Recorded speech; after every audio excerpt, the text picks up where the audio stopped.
Well, it's time for March Madness again here, and I get into this myself whole hog every year, and I thought that it might be a good idea now that there's still a few days left to give you a few pointers on how to make your own NCAA tournament picks based on some mathematical insights I think are very important. The first thing that I would emphasize to you is that you have to understand your scoring system for your contest. A lot of people fixate on just who's most likely to win, and it's understandable, but that doesn't necessarily mean that that's the right thing to concentrate on.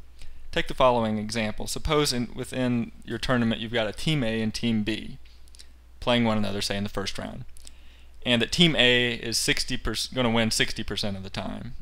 That's what you estimate. Now in a boring contest, maybe you just get 10 points for guessing the right team. So in that case, if you guess Team A, you would get your 10 points 60% of the time, 0 otherwise, so 6 points on average. If you instead, stupidly, guess Team B, you would get 10 points only 40% of the time, 0 otherwise, if they lost, and that would be an average of 4. But suppose you had a little bit more interesting contest which rewarded, say, upsets in some way or another. So in particular, suppose that you get 10 points for picking an upset, and that Team A is actually the higher seed. Well, in this case, if you pick Team A, you'll still get the 10 points and 6 points on average. But now, Team B, if that's what you chose, you would get 20 points, 10 plus 10, 40% of the time. Otherwise, you'd get 0 if they lost. So that would give you an average of 8 points. So all things else being equal, you would actually want to go with the more with the one that's going to win less often, 40% of the time, but you'll get more points. So it's important for you to understand your scoring system. So I know in my own case, I've typically, when I am actually happening to do well in a contest, I'll notice that people scoring similarly to me tend to have a much higher winning percentage, but I don't care. I'm all about the points, not about winning percentages. The second thing I'd like to make you aware of is that you should just relax and feel perfectly at home picking all 4 number 1 seeds for your Final Four. You don't have to apologize for it. And it's only happened about one time, I think, and it took about 25 years for it to happen. So a lot of people think, oh, that's really a bad idea. But let's think about it for a second. Now, how many ways are there for you to have all 4 number 1 seeds in the Final Four? Well, exactly 1. Number 1, number 1, number 1, number 1. That's the only way you can fill it in. How many ways are there for you to only have 3 number 1 seeds? Well, you could have 1, 1, 1, 2, 1, 1, 1, 3, ... 1, 1, 1, 15. So there are 15 ways for your 4th bracket to avoid number 1s. And of course you could do the same with the other brackets. So in total there are 4 times 15 or 60 ways you could have only 3, exactly 3 number 1 seeds. How many ways are there for you to have absolutely no number 1 seeds? Well, this is also easy to calculate. You've got 15 different ways of doing that for each bracket. So in total you get 15 times 15 times 15 times 15, which is 50,625.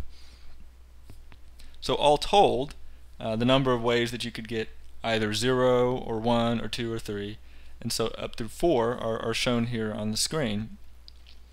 Where does this leave us? I mean, even if we recognize that, yeah, number 1 seeds are more likely to win than others, I mean, there's a big difference between one way of picking all 4 number 1s and 50,625 ways of picking no number 1s. So surely you're an idiot for picking all number 1s. Here's the rub. You have to pick exactly one of those 65,535 other ways for your Final Four that avoid 1, 1, 1, 1. You have to tell me why it is you think a particular one is so doggone important. Put it another way, it's totally unfair to compare, say, 50,625 different people who all have something against picking any 1 seed versus Athanasius against the world over there picking all 4 number 1 seeds. of course, all told, one of those people is more likely to be correct than Mr. Athanasius, but the thing is, it's going to be specifically one of them that you would have to choose for your own bracket. So don't apologize for picking all 4 number 1 seeds. It often happens to me in certain contests. Which brings me to my final point that I'd make, and I'd say, hey, join a fun contest. I find contests where the scoring system is just, hey, let's keep it the same every round in total number of points. So you get 1 point, 2 point, 4, 6. It's all nice and binary, and the computer scientist in me goes, hey, that's cool. But it really makes for conservative picks. It's kind of boring. Speaking for myself, a contest that I and my wife and a lot of other people join is run by one of my friends from Rose-Hulman by the name of Jeff Little. He's a phenomenal programmer. He's done fantastic work in running an online, for fun, non-gambling site for, I guess it's been web-enabled probably for the better part of it, over a decade now, but he's run the contest, I think, for 17 years. So this is a lot of fun. We have about 500 people participate. Not only is he a good programmer and a great guy, but his running commentary is absolutely hysterical. And that's worth the price of admission if there were a price of admission. So I really would like you to join. Here's the website there on the screen. And so I look forward to seeing you there, and I will beat your pants off. Metaphorically, just metaphorically, okay?